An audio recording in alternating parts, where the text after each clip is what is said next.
Watch the ride.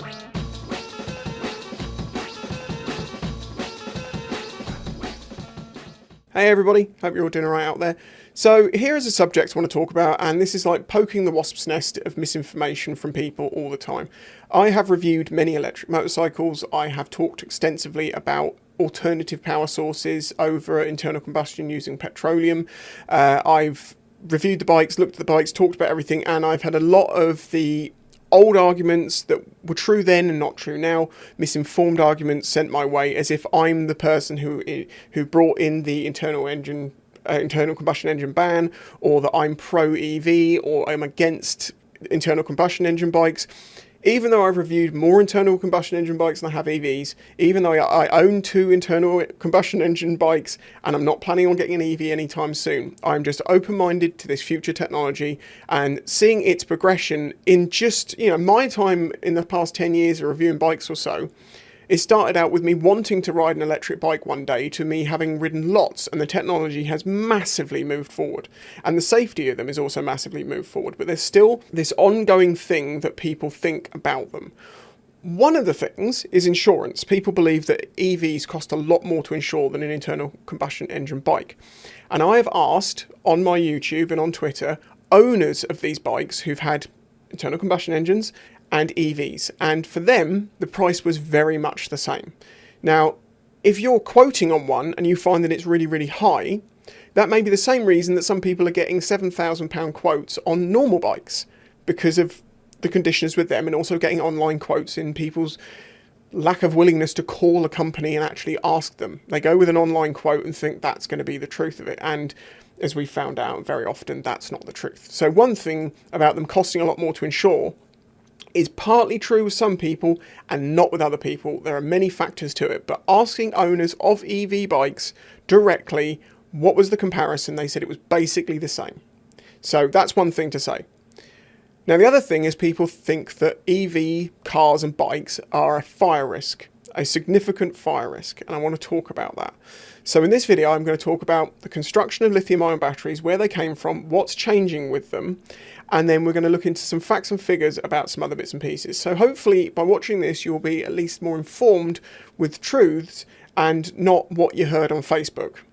I mean, I'm sure you saw at some point a lithium battery bus caught fire and it had huge flames flying out the side and the top of it everywhere. Yeah, that was a compressed natural gas bus. It wasn't battery powered. I'm sure you've seen the video. It looked like Hollywood. It was an amazing, long 30-foot arcs of flame flying out the side of it. It wasn't even battery powered, but it was reported that way, and people constantly use that clip as evidence for EVs catching fire. Okay, so let's talk about lithium-ion batteries for a start. Okay, so this technology was only invented around the 70s, 80s by a man in Japan, and he had real problems getting this picked up by companies. In fact, I believe the first prototype was made into an AA almost size battery, and he went to Sony in Japan and basically said, look at this battery I have. You'd love this. It charges fast. It can hold a lot of power. It's got all of the pluses of why now every electrical device that's rechargeable you can think of, phones, tools, toys, laptops, EVs, all sorts use this technology. It's because it was so much better than what was in the past, which was things like nickel metal hydride, which were those batteries you got in old drills that took 7 or 8 hours to charge, and then they'd last for 20 minutes, an hour if you were lucky. They had no real power to them. This has all come along in the past 20 years, 30 years, 80s. Oh my god, it's 50 years, isn't it, since the 80s? The point is, the technology is not that old, but it's also old enough that it's getting replaced. So let's first start with the construction of a lithium-ion battery. Basically, there are 4 films in it. You have 2 separators that keep the other 2 apart, and you have a cathode and an anode. The anode is normally a copper film with graphite on it, and the cathode is normally an aluminium film with a lithium cobalt oxide layer. And then you have an electrolyte of lithium salts that go in between. I'm not going to go into the great details of how the battery works from that point onwards. It's going to get a little bit too in depth. But the point is, that's basically how they work. And one of the problems with older lithium batteries was a thing called dendrites, which were lithium that deposited onto the film too fast in places that caused a little spike to grow out, and it would pierce through the other piece of foil, making a bridge between the two that would allow them to catch fire. This is one of the things that caused the fires in the hoverboards. If you remember, hoverboards years ago were a big thing that everyone was using, and no one had a problem with them, and now everyone thinks they catch fire like crazy because they were replaced by really cheap Chinese knockoffs which had poorly made batteries and bad BMSs, battery management systems. These basically weren't charging the batteries in the right way, and it was causing fires. Now, one of the things about lithium batteries is they're made up of individual cells. And one of the reasons why electric bike charging is given as 20 to 80% is because the first part and the last part has to do a thing called balancing. So lithium batteries have a really narrow band of voltage that they're happy at. And if you have, for instance, 5 batteries and one of them's a bit lower than the other and the other one's a bit higher than the other, and you charge them at an even rate, when you get the low one to its narrow band of voltage that it's happy at, you might push the higher one over the top, and that could cause a fire. So the last 20%, the first 20%, is basically the battery management system slowly giving bits of power to individual cells to get them even so you don't have that problem. That takes a lot more time than just chucking power into the cells. They've solved this dendrite issue by changing the electrolyte. They make it thicker, they change the thickness of the films in the batteries, but then that makes them heavier and you can't get the same amount of capacity and stuff like that. Which is why what they're now developing is solid state lithium batteries, which instead of having an electrolyte, it's more of a resin to my understanding, or it may be a lot thicker gel. But the point is, China already have these batteries, but we don't have them yet because they've still got the technology. They are way ahead of us with EVs in production and what they can get out of them. And that will come to America and other places in time. So let's get on to the subject of lithium batteries and EVs catching fire. People are under the belief that EVs are just waiting to burst into flames because of the technology of the batteries. They make this argument while ignoring the fact that we run normal cars on petrol. Petrol, one of the most flammable things there is. It's so dense in energy and so willing to catch fire that we run our cars on it. That should tell you something.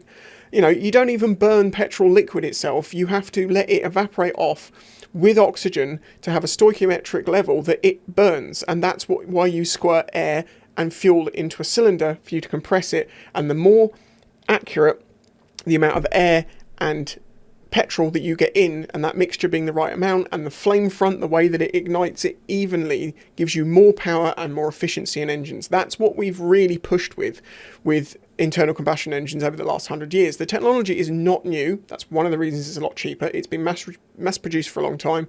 They have simplified it. Even though it's got more complicated, they have simplified the production and stuff like that, which is why they're a lot cheaper. People think that EVs are, it's just a motor and a battery. It's not anything new. No, it is new. It's an evolving technology. The batteries themselves only existed for the past, since the 80s, should we say. Whereas in internal combustion engines, since the 80s, have got a lot more efficient, but the general way they work, okay, EFI and all of that has come in, but there were EFI engines at that point, I believe. But,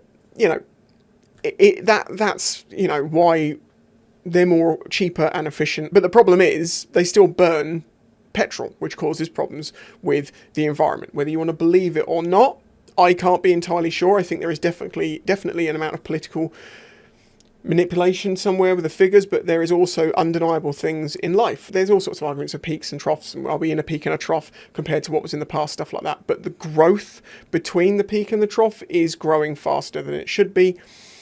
Is that down to cars? That I'm not sure of. There is an awful lot of pollution in lots of other places caused by lots of other things that can have the same effect. Maybe that's the thing, not cars, and they shouldn't be coming after us. This is like replacing the dust caps on a car which is engine's about to let go and all the rubbers are gone and the gaskets are going. It's like, how are you solving the overall problem by changing these dust caps? That's a possibility. It's a very complicated subject. But we can talk about known truths with statistics and information. So, EVs, do they have more fires? Okay, this is an article on Autocar. Thank you for them for putting this together. And I'm going to, it's great that they've put this together in this synopsis and it's easy to find. If you believe this or not, I can't change your opinion. I'm going to believe that facts and figures from these people who collect facts and figures might be true. Now we're going to talk about commonality of EV fires, and then I'm going to get onto the problem of EV fires before people jump ahead, before I've even said what I'm going to say. That's something that always happens in these videos. People will tell me well, one of the things is in my last video about the WN7, sorry, people said hydrogen's the answer. As I explained later in that video, no it isn't. I have very in-depth videos that explain that. No it isn't. It is not the solution. It just isn't. Right, are electrical car fires common? EV fires aren't a common occurrence. In fact, data gathered over the last few years suggests EV fires are a lot more rare than internal combustion fires. According to the Authority of Social Protection and Preparedness in Sweden, of the average 3,400 vehicle fires that occur each year in the country, just 0.4% of them are electric cars and 1.5% of them are hybrid cars. Per the London Assembly of Greater London Authority, 2023 saw 493 petrol cars catch fire compared to 138 diesel cars and just 7 electric cars. Now, I believe there is a lot of electric cars in London to get around the the congestion charge and the emissions and all that, isn't there? I believe. Correct me if I'm wrong. I'm not from London. It's got a weird set of rules. According to Honeywell Safety and Productivity Solutions, 239 fires recorded in the UK from July 2022 to June 2023 were linked to EVs. While this is an 83% increase year on year, it is important to note the number has increased along with the increased presence of EVs on our road. Meanwhile, according to Bedfordshire Fire and Rescue Services, some 1,898 fires in the country in 2019 were from petrol and diesel vehicles. Just 54 were from EVs. Another study from the Swedish Civil Contingency Agency found that EVs are 20 times less likely to catch fire than internal combustion engine cars. An additional study by that agency and American insurer found that 25 out of 100,000 EVs suffer fire damage. By comparison, 1,530 per 100,000 internal combustion engine cars experience fire, and hybrid vehicles suffer a much higher risk at 3,475 per 100,000. So if we believe those figures, EVs do not catch fire nearly as commonly as petrol cars. Now, if you think about this with a logical open mind, batteries are sealed, designed very well, battery management systems look after them. When you think about electric bikes catching fire, because people always bring this up, nearly always, these are not ones purchased from Halfords or places like that. These are the cheap kits that people retrofit to other electric bikes, or they're cheap imports from China of electric push bikes. And if you also think about the fact that petrol is so willing to leak, in fact, it corrodes and destroys the things that contain it very often, like the rubbers and things get degraded by it over time. It is so willing to leak out of places. A small leak, because it atomizes that vapor, can lead to a fire. You know, if you think about it, petrol has to just leak out of an engine somewhere, and it has to somehow find something hot, like, I don't know, the headers of a car, something like that, electrical spark. These are the things that make petrol so willing to catch fire. We've all seen cars on fire. In fact, I can tell you a little story of when I was younger. I once saw a car on fire inside a petrol station. Do you know how this happened? The owner of the car noticed smoke coming from the car and decided to pull into the petrol station and park next to a petrol pump. That entirely engulfed that car, melted it into the ground and did a lot of damage to the petrol station. No, the petrol station didn't blow up because the petrol pumps, and I used to run a petrol station for 3 years, so be clear here, I know what I'm talking about. The petrol pumps at the top are a pump that pumps fuel out of the tanks in the ground. The tanks in the ground don't often explode. And also, if you knock over a petrol pump, it doesn't start squirting fuel out like it's under pressure. It's pumped up and out. It's not pushed out. We're getting to a side tangent there anyway. But it is true to say that EV fires are a problem. And the reason they're a problem is because they're very difficult to put out. And the problem is not necessarily the batteries. It's our solutions to fight those fires. With petrol fires, they have foams. As you know, these are a film-forming foam, and it basically smothers the fire, helps remove the heat. If you think about the fire triangle, you got oxygen, heat, and fuel. If you can remove 2 of those, well, really, if you can remove 1 of those, normally you can take that fire out. But the problem with EVs is that because the batteries are so contained, and they're so hot because they get really, really, really, really hot inside there.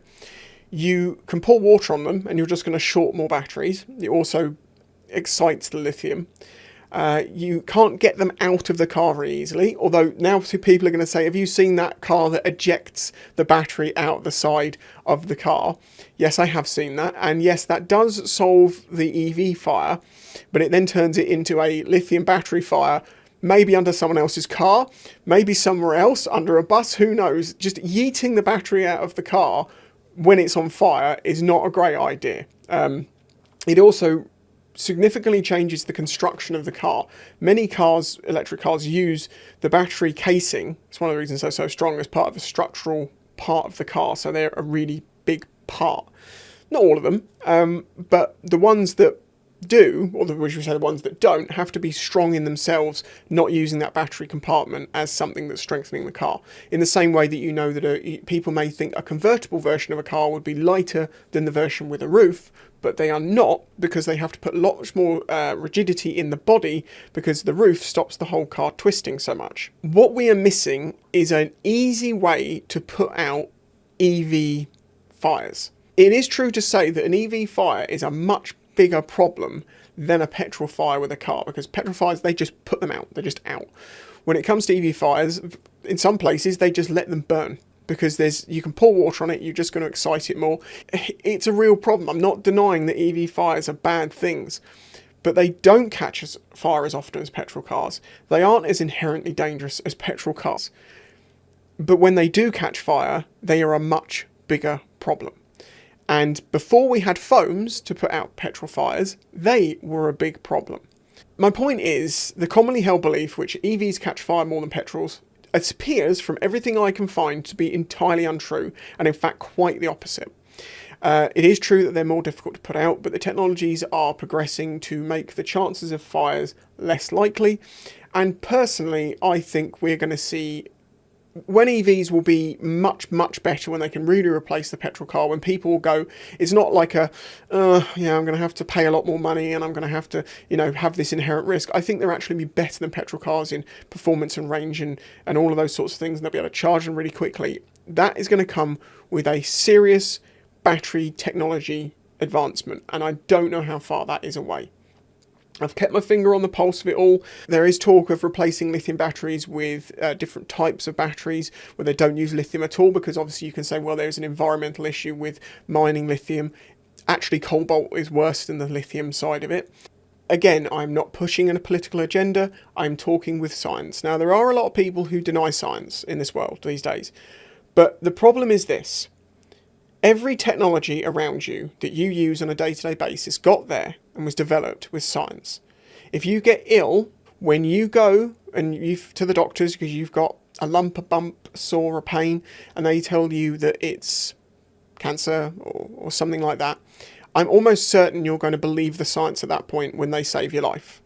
There are a few people that are going to turn around and say, I don't trust modern medicine, I don't believe in it, and I'm going to not take that treatment and believe that I know better.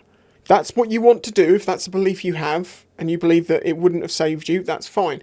But I can't help but follow science, because the only thing in this world that isn't a political thing, or shouldn't be, although there is a political side to science, I will completely admit, but if the true core of science, where someone comes up with an idea, you have to then experiment to prove that. We have to try and disprove it, actually, is what you're supposed to do. But you do experiments that prove your point. It then gets peer-reviewed by other scientists, and it's only at that point that it's accepted as fact.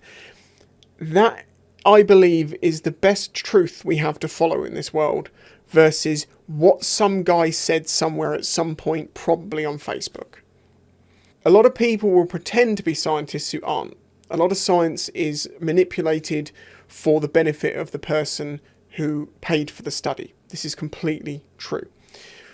But when it comes down to chemistry, when it comes down to stuff like this, there is enough time passed, enough things to prove stuff, that I will believe what is said.